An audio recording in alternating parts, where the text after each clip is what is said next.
Nadie imaginaba que el hombre que hizo reír a medio continente terminaría mirando el techo de un hospital, recordando los aplausos como un eco distante. Pero así fue. Jorge Porcel, el gordo, que convertía cualquier silencio en carcajada, vivió una vida tan exagerada como sus propios chistes. Y lo curioso es que detrás del personaje más pícaro de la televisión argentina se escondía un tipo que nunca dejó de sentirse solo. Antes de seguir, suscríbete y activa la campanita, porque hoy vas a conocer la historia real detrás del mito, la cara que nunca salió al aire. Dicen que la comedia es tragedia más tiempo. En el caso de Porcel, fue tragedia más fama, más kilos, más cámaras y más noches sin dormir. Mientras la gente lo aplaudía en televisión, él cargaba un vacío que ni los reflectores lograban llenar. Nació en Avellaneda, en 1936, en una casa donde el dinero era tan escaso como el silencio. Su padre manejaba un taxi. Su madre cocinaba con lo poco que había. Desde niño cantaba boleros en los patios, con esa voz de barítono que parecía más grande que él. Los vecinos decían, este chamaco va a llegar lejos. Y vaya que llegó. Lo que nadie advirtió es que, cuanto más alto subiera, más delgado se volvería el aire. Una noche cualquiera, cantando en un restaurante de Barracas, apareció Juan Carlos Mareco. Lo escuchó, pidió una servilleta y escribió, «Este gordo va a triunfar». La firmó como quien sella una profecía. 15 años después, esa servilleta se volvió símbolo de destino. A comienzos de los 60, Porcel ya era un rostro fijo en la televisión. No necesitaba libreto. Improvisaba con la misma naturalidad con la que respiraba. Cada frase que soltaba se convertía en muletilla nacional. «Hace rato, ¿no es lindo?». La gente lo repetía en la calle como si fuera una contraseña secreta. Y entonces apareció él, Alberto Olmedo, dos polos opuestos que juntos encendieron un fuego que cambió el humor argentino para siempre. Olmedo era el caos elegante, Porcel, el exceso inteligente. Juntos, fueron el dúo que todos querían ver y nadie podía igualar. Su química era tan natural que muchos creyeron que se amaban como hermanos. Tal vez era cierto, pero también se necesitaban como adictos al aplauso. Durante casi 2 décadas, dominaron la pantalla. Cada sketch era una explosión de doble sentido, risas y crítica escondida. La censura no podía con ellos. Sabían burlar al poder con una sonrisa y una ceja levantada. Mientras el país se llenaba de tensiones políticas, ellos hacían que el público olvidara, al menos por media hora, que vivía tiempos difíciles. Pero detrás del escenario, las luces queman. Y Porcel empezó a sentirlo. Su fama crecía, su cuerpo también, y con él, los excesos. Lo que el público veía como una carcajada interminable era en realidad una forma de no quedarse solo con sus pensamientos. El éxito tiene un precio, y Porcel lo pagó con intereses. Trabajaba sin parar, grababa, filmaba, ensayaba, giraba. Era una máquina de reír hasta que la máquina se empezó a romper. Sin embargo, nadie lo notaba, porque el gordo era una fábrica de dinero. En la televisión, todo se perdona mientras el rating se mantenga alto. A mediados de los 70, ya no era solo un comediante, era un imperio. Tenía su propio programa, sus películas llenaban salas, y su nombre bastaba para vender cualquier espectáculo. Compartió escenario con las estrellas más grandes del teatro de revista, Susana Jiménez, Moria Kazan, Carmen Barbieri. En el escenario, era un volcán. En su casa, un silencio.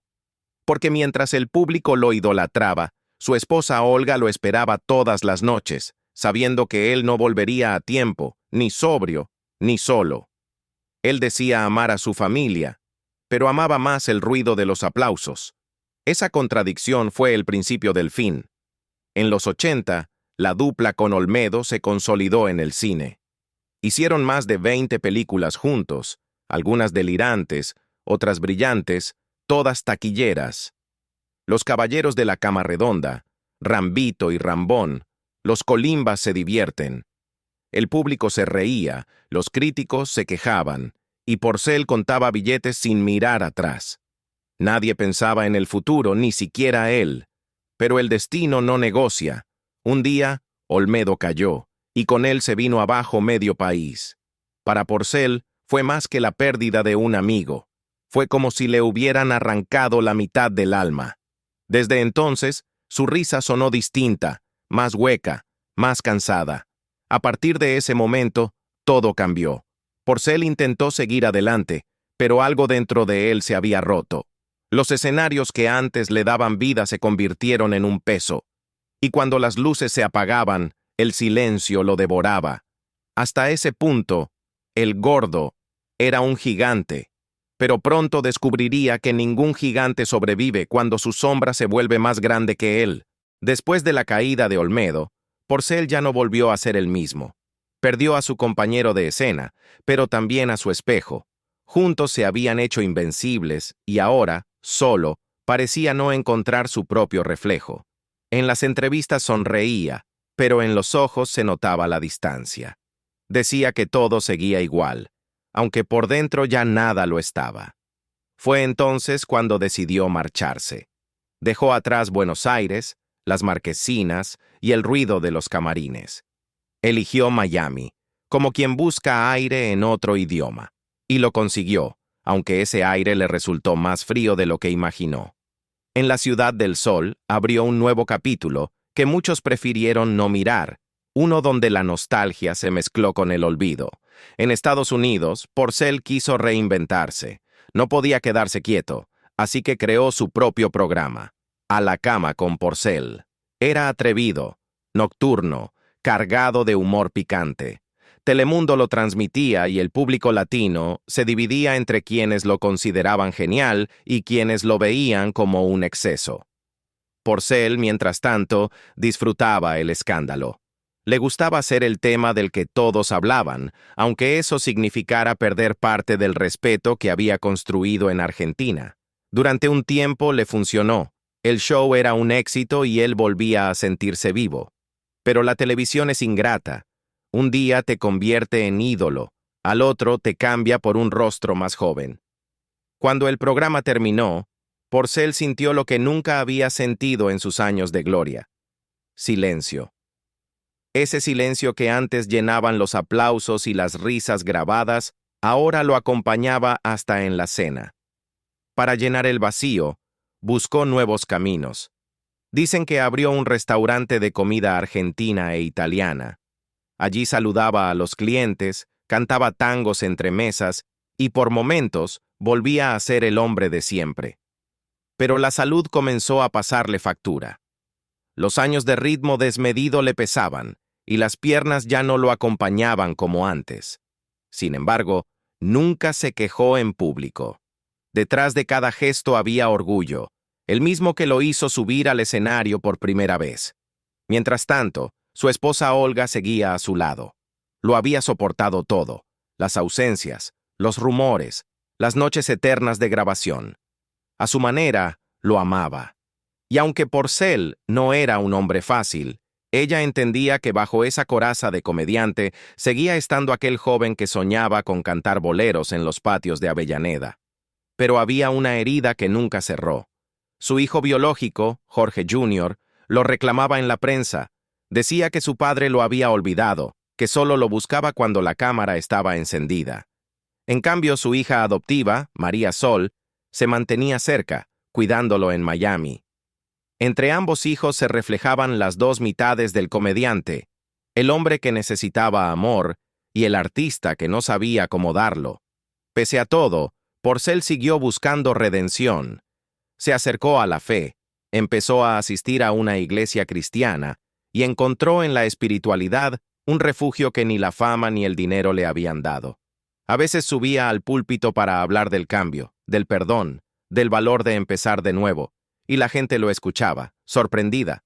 Aquel gigante de la comedia, que antes hacía reír con chistes subidos de tono, ahora hablaba de humildad y arrepentimiento. En uno de esos sermones dijo una frase que conmovió a muchos. El aplauso no te salva, solo te distrae.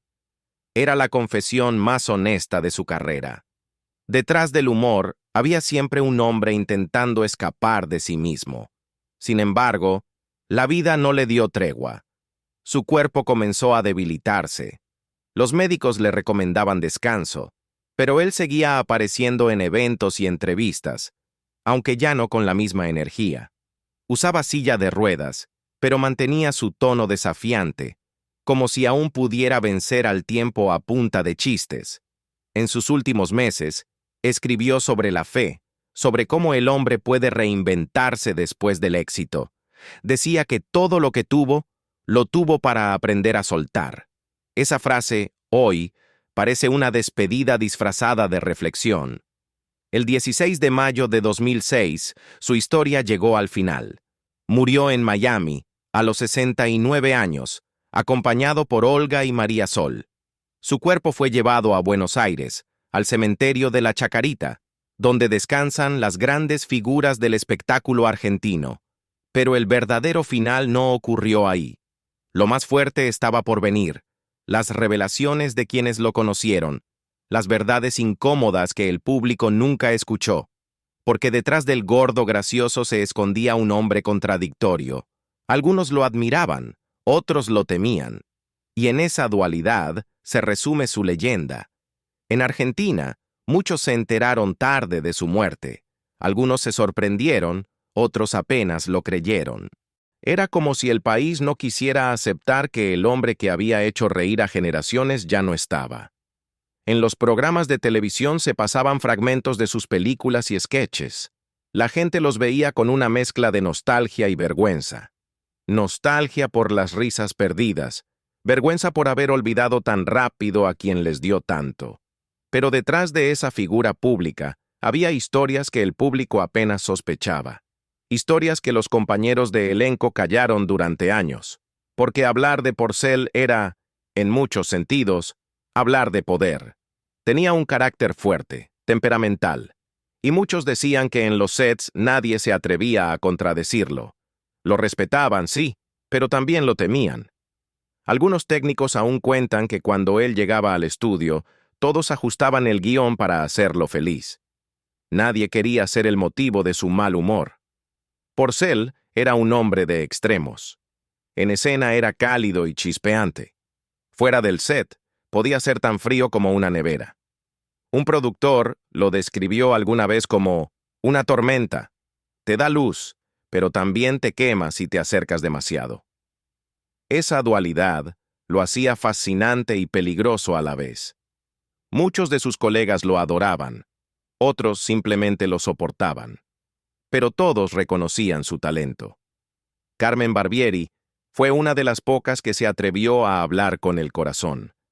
Dijo que lo amó de verdad, cuando apenas tenía 21 años. Era un huracán vestido de comediante, contó. Podía hacerme reír en un segundo y hacerme llorar al siguiente. Aquella relación, que empezó en el Teatro Maipo, se volvió un secreto a voces en el mundo del espectáculo. Alfredo Barbieri, el padre de Carmen, no lo soportaba. Las malas lenguas aseguran que una noche, furioso, habría disparado contra el auto de Porcel, aunque la familia siempre lo negó. Esa historia se convirtió en leyenda, como todo lo que rodeaba al gordo. Nadie sabe si fue verdad, pero todos la cuentan. Esa mezcla de deseo y peligro era parte de su encanto. Atraía a las mujeres, las cámaras y los titulares con la misma facilidad. Lo que empezó como un romance se volvió un escándalo, y de ahí un mito que aún hoy genera discusiones en los programas de farándula. Algunos lo pintan como un hombre encantador, otros como un seductor egoísta incapaz de comprometerse con nadie más que consigo mismo. Su relación con Luisa Albinoni fue igual de intensa. Se conocieron en 1981 y compartieron 6 años marcados por los secretos. Ella creyó que él estaba separado, hasta que descubrió lo contrario. Aún así, se quedó. Estaba enamorada y lo acepté, diría años después.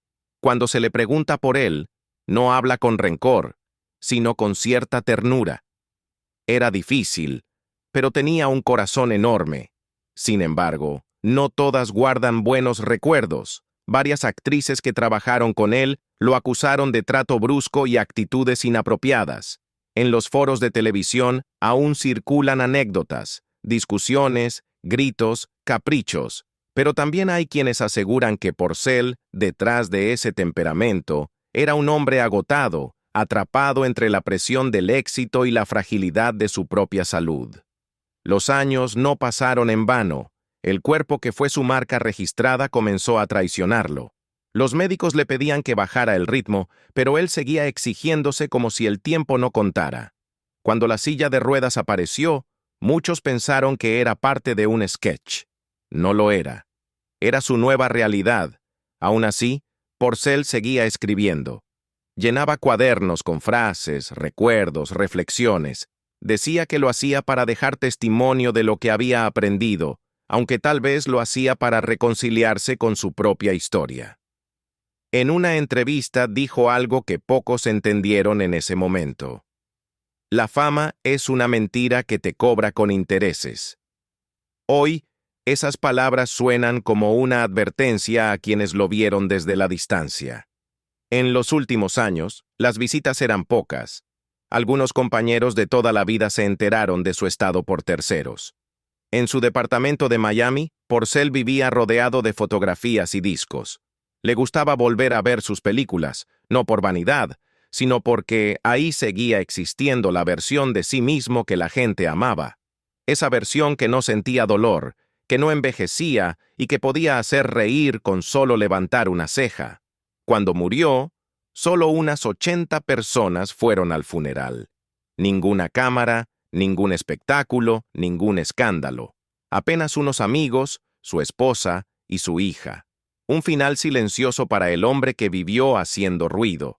Pero incluso en su partida, dejó una pregunta flotando. ¿Cómo puede alguien tan admirado morir tan solo? Esa pregunta sigue viva, y quizá en la respuesta está el verdadero misterio de su vida. Porque lo más sorprendente no fue su éxito, sino lo que escondía debajo. Una historia que todavía no se ha contado del todo. Durante años, muchos evitaron hablar del verdadero carácter de Porcel. No por miedo a represalias, sino porque resultaba incómodo admitir que el ídolo tenía aristas. En la televisión argentina de los 70 y 80, el gordo era intocable. Su presencia garantizaba rating, y los productores sabían que un conflicto con él podía costarles el trabajo. Sin embargo, tras las risas se escondía un hombre difícil de manejar, con arranques que mezclaban orgullo, inseguridad y una necesidad constante de controlarlo todo. Los actores jóvenes que lo acompañaban en escena solían recibir dos tipos de trato. O se convertían en sus protegidos o en sus blancos. No había punto medio. Algunos recuerdan que cuando una broma no funcionaba, Porcel culpaba al guión o al compañero, nunca a sí mismo. En cambio, cuando el público estallaba en carcajadas, él hacía una pausa sutil para absorber el aplauso. Le gustaba el poder que daba el silencio justo antes de la risa. Sabía que allí residía el dominio del público. Pero fuera del escenario, ese control desaparecía. En entrevistas más personales, se mostraba vulnerable, hablando de la dificultad de mantener una vida normal cuando todos te reconocen en la calle. Decía que era como vivir detrás de un escaparate. Todos te miran, pero nadie te ve de verdad. En esas palabras se notaba el cansancio de un hombre que había sido personaje por tanto tiempo que ya no recordaba cómo ser persona. Su carrera, sin embargo, no fue solo escándalos o mal carácter. También tuvo momentos de pura genialidad. Su capacidad para improvisar en vivo era legendaria. En una ocasión, durante una grabación, se olvidó completamente del libreto. En lugar de detener la escena, convirtió el error en un chiste improvisado que terminó siendo el momento más recordado del programa. Esa habilidad lo hizo único. Podía convertir el desastre en éxito con solo una mirada. La gente lo veía como el gordo simpático, pero detrás de esa imagen había una mente aguda, consciente del negocio. Sabía cómo manipular a los medios, cómo mantener su nombre en boca de todos. Si salía un rumor sobre él, lo aprovechaba. Si lo criticaban, lo respondía con humor. Era un estratega del espectáculo, un hombre que entendía que en la televisión el olvido es el verdadero enemigo. Aún así, hubo cosas que ni su talento pudo salvar. Con el tiempo, la comedia cambió, el público también. Lo que en los años 70 hacía reír, en los 90 empezaba a incomodar. Las nuevas generaciones ya no se identificaban con su estilo pícaro, y los productores preferían apostar por rostros más jóvenes. Porcel lo sabía, y esa certeza lo atormentaba. Para alguien que había vivido del aplauso, la indiferencia era peor que cualquier crítica. En Miami, lejos del bullicio porteño, se convirtió en una figura de culto para los latinos nostálgicos. Muchos lo recordaban con cariño, otros lo veían como un símbolo de una época que ya no volvería. A veces asistía a eventos comunitarios y cantaba tangos. Su voz, aunque más gastada, seguía emocionando. En esos momentos se notaba que lo suyo siempre fue el escenario. Incluso cuando el cuerpo no lo acompañaba, su alma seguía buscando el reflector. Una anécdota cuenta que, ya en silla de ruedas, fue invitado a un programa de entrevistas. El conductor le preguntó si extrañaba la fama.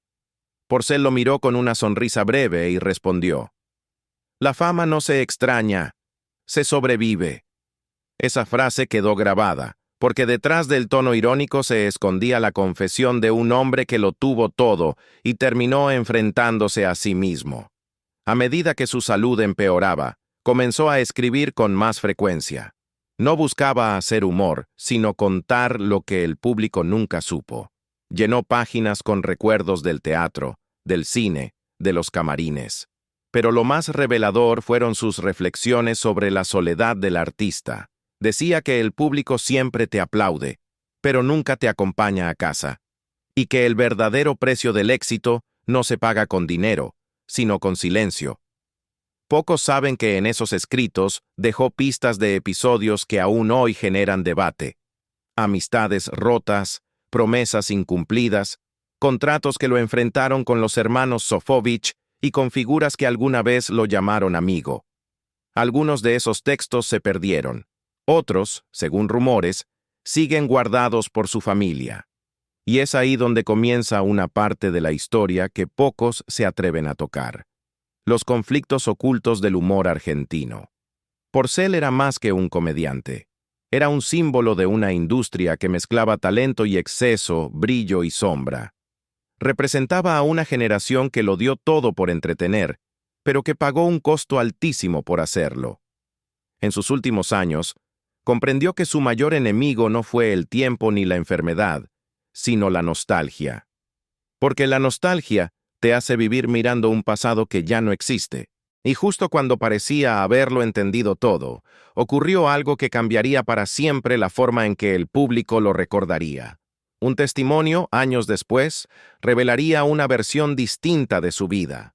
Una verdad que pondría en duda la imagen del ídolo, y que, hasta hoy, divide a quienes lo amaron de quienes lo juzgaron. Años después de su muerte, comenzaron a salir a la luz detalles que durante mucho tiempo se mantuvieron bajo llave. Algunos, contados por quienes trabajaron a su lado. Otros, por quienes lo conocieron en su intimidad. Ninguno lo muestra como un santo, pero tampoco como un villano. Era un hombre que, como muchos artistas de su generación, vivió atrapado entre la necesidad de ser amado y el miedo constante a ser olvidado.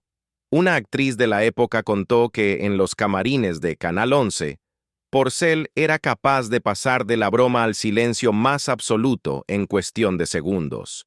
Podía hacerte reír con un gesto y, al instante, lanzarte una mirada que te congelaba. Era impredecible, dijo, y eso lo hacía fascinante y peligroso a la vez. Ese carácter volcánico fue su motor creativo, pero también la grieta por donde se fue desmoronando. Otra historia, menos conocida, ocurrió durante una gira en Mar del Plata. En pleno ensayo, uno de los técnicos se quejó por un cambio de último momento. Porcel lo escuchó, bajó del escenario y, con tono calmo, le dijo: «Si no te gusta trabajar conmigo, hay una fila larga de gente esperando tu lugar». Luego, regresó al escenario y soltó una improvisación tan brillante que el público lo ovacionó. Esa fue su forma de mandar mensajes, con humor afilado y dominio absoluto del espacio. A pesar de su genio creativo, su relación con los productores fue una guerra constante. Discutía por los guiones, los horarios, los contratos. Era meticuloso con su imagen, odiaba que lo dirigieran y desconfiaba de cualquiera que intentara modificar sus rutinas. Algunos lo llamaban el emperador del Maipo, y no estaban tan lejos de la verdad. En los teatros, Porcel mandaba más que el propio empresario. En el fondo, lo movía el miedo a volverse irrelevante. Temía que el público lo reemplazara, que las risas se apagaran, que la gente olvidara su nombre. Ese temor lo volvió obsesivo, posesivo y muchas veces hiriente. Sin embargo, quienes lo conocieron bien aseguran que detrás de sus estallidos había un hombre agotado, incapaz de bajar la guardia. Su matrimonio con Olga Gómez fue una mezcla de amor y paciencia. Ella lo acompañó por más de 40 años, soportando titulares, rumores y ausencias. Mientras Porcel conquistaba escenarios, Olga se encargaba del hogar y de mantener la calma cuando todo se derrumbaba. Su unión resistió tormentas que habrían destruido a cualquiera. Ella era su refugio, aunque él rara vez lo admitía en público. El nacimiento de su hija adoptiva, María Sol, fue uno de los pocos momentos en que se le vio verdaderamente feliz. Le compraba juguetes, le cantaba boleros, y en los descansos de las grabaciones hablaba de ella con orgullo. Era su forma de compensar todo lo que no pudo dar a su hijo biológico, con quien la relación se volvió tensa y distante. Jorge Jr. creció sintiendo que su padre lo había dejado al margen y esa herida se transformó en resentimiento público. Cuando Porcel enfermó, su hijo lo acusó de olvido y de egoísmo, mientras su hija lo cuidaba día y noche en Miami. Esa división familiar fue el reflejo perfecto del propio Porcel. Un hombre dividido entre dos mundos, amado y cuestionado al mismo tiempo. La prensa lo seguía tratando como figura de culto, pero su entorno más cercano sabía que las luces ya no iluminaban igual. Su salud empeoraba, su movilidad disminuía y, aún así, insistía en trabajar, escribir, participar en entrevistas. No soportaba la idea de desaparecer sin dejar una última palabra. Y esa última palabra llegó en forma de confesión. En una entrevista grabada pocos meses antes de morir, dijo: «Si volviera a nacer, no haría comedia. La comedia me quitó lo que más quería». Esa frase, sencilla y demoledora, fue interpretada de muchas formas. Algunos dicen que se refería a su familia, otros a su propia libertad. Lo cierto es que, por primera vez, reconocía que detrás del humor había dolor. Sus últimos escritos también revelan un Porcel distinto, introspectivo, reflexivo, casi filosófico. Habla de la vanidad como un monstruo que te alimenta mientras te devora. Habla del aplauso como una droga invisible que te hace sentir invencible y te deja vacío al final. Son pensamientos que, leídos hoy, parecen advertencias para las nuevas generaciones del espectáculo. El público nunca conoció esa faceta en vida. Solo después de su muerte se empezaron a publicar fragmentos de sus diarios, rescatados por amigos y periodistas. En ellos se nota un hombre consciente de sus errores, pero sin arrepentimientos teatrales. Más bien, alguien que entendió que su destino había sido vivir bajo el peso de un personaje imposible de sostener para siempre. Lo paradójico es que, mientras el mundo lo recordaba como el gordo gracioso, él terminó sus días intentando ser tomado en serio. Quería que lo vieran no solo como un comediante, sino como un artista completo, un hombre que cantaba, escribía y pensaba. Pero la industria, la misma que lo encumbró, ya no tenía espacio para él. Y es justo ahí, en ese olvido involuntario, donde nació el mito. Porque cuando una figura como Porcel desaparece, no muere del todo, se transforma en historia. Y las historias, como sabemos, nunca terminan donde uno cree. El público lo recordaba por las carcajadas, pero quienes lo conocieron de cerca aseguran que Porcel tenía una obsesión, que lo tomaran en serio. Detrás de la gordura caricaturesca y el humor atrevido, había un hombre que soñaba con cantar tangos en el Luna Park. En privado practicaba cada noche, afinando la voz con una precisión que desmentía al payaso que todos creían conocer. Decía que el humor era su oficio, pero la música era su verdad. En 1980, cuando editó su disco Puro Corazón, parecía decidido a cambiar de rumbo. Lo presentó en televisión, con traje oscuro y un tono solemne. Algunos críticos se burlaron, otros se sorprendieron. «El gordo quiere ser crooner», escribió una revista. A él no le importó. Quería demostrar que detrás del personaje había talento de sobra. Pero el público no lo perdonó. Querían al comediante, no al cantante. Y esa fue una herida que nunca cicatrizó. Porcel lo entendió tarde. El público no se enamora de las personas, sino de las versiones que los hacen reír. Y cuando intentó mostrarse distinto, lo castigaron con indiferencia.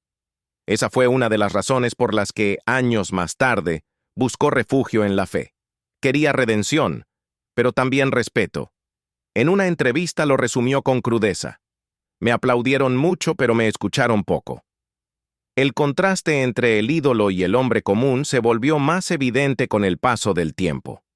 Mientras en Argentina seguían pasando sus películas en la televisión por cable, él vivía modestamente en un departamento pequeño de Miami. Cocinaba con su esposa, veía sus viejos sketches y hablaba con su hija de los tiempos dorados. De vez en cuando algún periodista argentino lo llamaba para una nota, y Porcel contestaba con una mezcla de nostalgia y sarcasmo: «Todavía no me olvidan, ¿eh?». Qué raro. Esa ironía era su forma de defenderse del olvido. Porque lo cierto es que, para muchos, Porcel había quedado congelado en la imagen del gordo sonriente con bata de seda y un ejército de vedettes alrededor.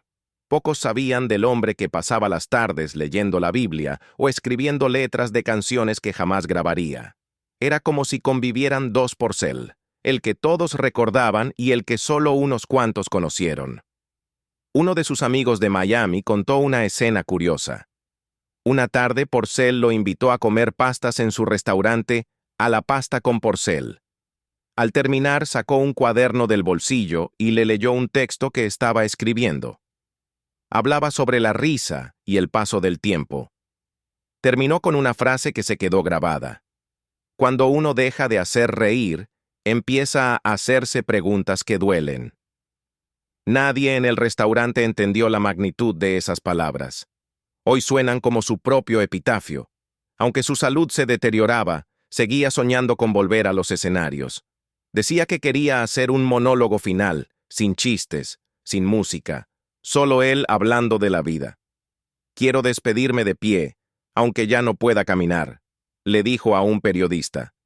No lo logró, pero esa frase se convirtió en símbolo de su espíritu. Testarudo, orgulloso, inconforme hasta el final. Su partida generó un impacto silencioso. No hubo homenajes multitudinarios ni especiales de televisión. Apenas un par de notas breves, alguna repetición de polémica en el bar y unas flores en la chacarita. Pero con el tiempo, su nombre volvió a circular, no por sus películas, sino por las historias que comenzaron a contar quienes lo acompañaron en su etapa final. Una de ellas reveló algo sorprendente.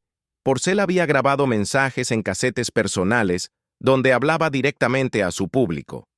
Eran reflexiones sobre el éxito, el humor y la vida. «El chiste se acaba, pero el hombre sigue», decía en uno. Esas cintas quedaron guardadas por años y recién hace poco comenzaron a digitalizarse. Escucharlas es como oír a un fantasma que se niega a ser olvidado. Pero el detalle más curioso de todos es que entre sus papeles se encontró una carta dirigida a Alberto Olmedo. Nunca fue enviada. Decía simplemente: «Todavía me haces falta, negro. Si te hubieras quedado, todo habría sido distinto». Nadie sabe cuándo la escribió, Pero esa hoja arrugada resume mejor que cualquier entrevista el vínculo que los unió. Dos comediantes que conquistaron un país y que sin proponérselo, terminaron compartiendo el mismo destino, el de vivir para hacer reír, aunque por dentro doliera. Su historia no se reduce a una biografía de excesos o errores.